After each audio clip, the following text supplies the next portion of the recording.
चुनांचे यहां इसी मरकज में मेरे पास एक वफद आया,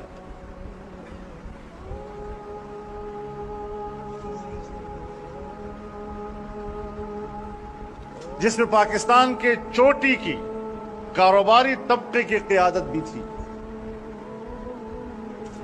और जिसके अंदर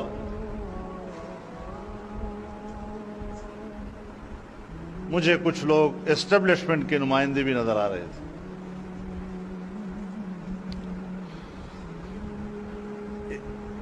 यहां भी मीटिंग हुई और इस्लामाबाद में भी मीटिंगें हुई और ये तकरीबन यही हफ्ते और 10 दिन के अंदर 3-4 मीटिंगें हुई।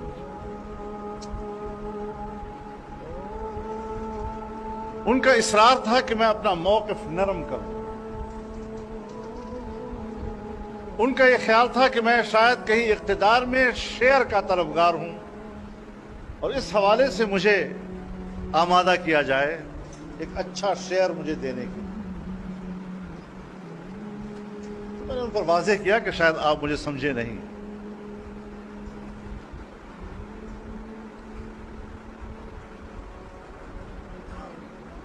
इस्लामाबाद में मैंने उनसे कहा कि जिस मकसद के लिए आप तशरीफ लाए हैं, जिस हुकूमत के लिए आप मुझे आमादा कर रहे हैं कि मैं अपना मौक़िफ़ नरम करूं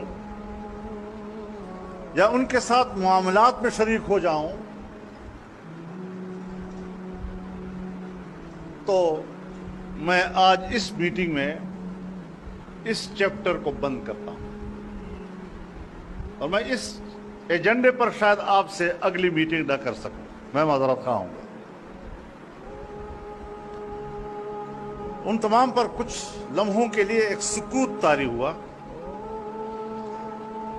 और फिर उनके बड़े ने अपना सुकूत कुछ इस तरह तोड़ा कि जी आपने तो बात ही बंद कर दी। मैंने कहा इस मामले में मेरे दो राय नहीं है। अच्छा, तो फिर हम भी एक आखिरी बात आपसे कर देते हैं अगर इजाजत हो।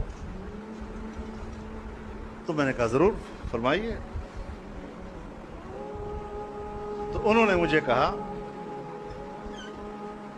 कि हम 2-3 सालों से आपकी तकरीरों को नोट कर रहे हैं जो पूरे मुल्क में आप फिर कहते हैं। आप अपनी तकरीरों में 2 बातें करते हैं।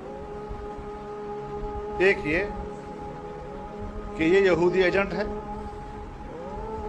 और दूसरा ये कि जंग तहजीबों की है और ये मगरबी तहजीब के नुमाइंदे। तो फिर मुझसे पूछा कि हमने गलत तो नोट नहीं किया। मैंने कहा आपने बिल्कुल सही नोट किया है, मैंने यही 2 बातें। तो उनके बड़े का जवाब था कि आपने दोनों बातें सही कही हैं, हम दोनों की तायीद करते हैं। अब आगे वो क्या कहना चाहता था जरा वो भी सुन लीजिए।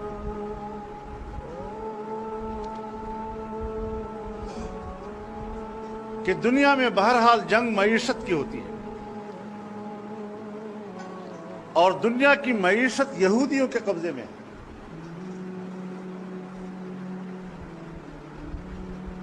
कहीं पर अपना माशी गलबा हासिल करने के लिए उस मुआशरे की तहजीब को शिकस्त देने होती है। सो हमने सूबा खैबर पख्तूनख्वा को इसलिए इन लोगों के हवाले किया, हमने इसलिए हवाले किया कि पश्तून बेल्ट में मजहब की जड़ें गहरी हैं और इन गहरी जड़ों को यानी मजहब की गहरी जड़ों को उखाड़ने के लिए हमारे पास इससे बेहतर और आदमी नहीं था। अगर इससे पहले मेरी इस बात को आपने कहीं नोट नहीं किया हो, आज आप नोट कर लें इस वजह से।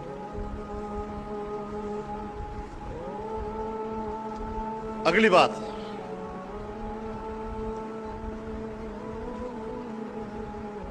ہم نے NGOs کے ذریعے سے اس صوبے میں 15 سال کام کیا ہے تاکہ نئی نسل کو ہم مذہب سے دور کر دیں، اور ہم نے گراؤنڈ کے اوپر پیسے والا طبقہ پیدا کر لیا۔ زمین پر اب یہ ایک فنی بات ہے جس کو میں اب بھی نہیں سمجھ رہا، آپ بہتر سمجھتے ہیں، نقل کر کے آپ کے حوالے کرتا ہوں کہ گراؤنڈ پر اگر پیسے والا طبقہ ہوگا تو پھر جو اوپر سے پیسہ آئے گا اس کو جذب کرنے کے لیے زمین موجود ہوگی۔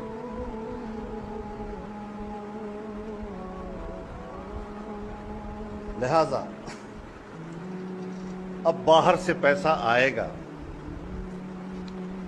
اور بہت زیادہ پیسہ آئے گا اور گلی کوچے تک جائے گا اور آپ کی مسجد تک اور مسجد کے مولوی تک جائے گا۔ اور مجھے مخاطب کر کے کہا، مولانا صاحب پھر اس وقت تم تنہا رہ جاؤ گے، تمہارا مولوی بھی آپ کے ساتھ نہیں ہوگا۔ لہذا ہم پھر آپ سے کہنا چاہتے ہیں کہ آپ اس پیسے کی تقسیم کے عمل میں شریک ہو جائیں۔ اب پورے اس فلسفے کو سمجھنے کی کوشش کیجئے کہ کیا کہا جا رہا ہے۔ اور مجھے کہا کہ اتنا ہم نے یہاں پر ایک پیسے والا طبقہ پیدا کیا ہے کہ آج جب سنگاپور، جاپان اور چین کو فلائٹیں جاتی ہیں تو اس میں 80% تاجر آپ کے صوبے کا ہوتا ہے۔ یہ بلا وجہ نہیں ہوا، پیسہ آئے گا، گلی کوچے تک جائے گا، تمہاری مسجد تک اور اس کی امام تک جائے گا اور تم تنہا رہ جاؤ گے۔ تو میں نے کہا کہ یا ہم پہ چھوڑے، ہم تنہا رہیں گے یا نہیں رہیں گے۔ اور کوئی 2 مہینے کے بعد پھر مجھے فون کیا کہ پیسہ آ گیا ہے، اور غالباً پہلا قسط 300 ارب ڈالر کا تھا، اور اس کے بعد دوسری قسط غالباً 200 ارب ڈالر کی تھی۔ اسٹرلنگ پاؤنڈز میں پیسہ آیا، اور پھر فون کیا کہ پیسہ آ گیا ہے۔ ہم پھر ایک بار آپ سے کہتے ہیں کہ آپ اس عمل میں شریک ہو جائیں۔ میں نے کہا نہیں ہوں گا۔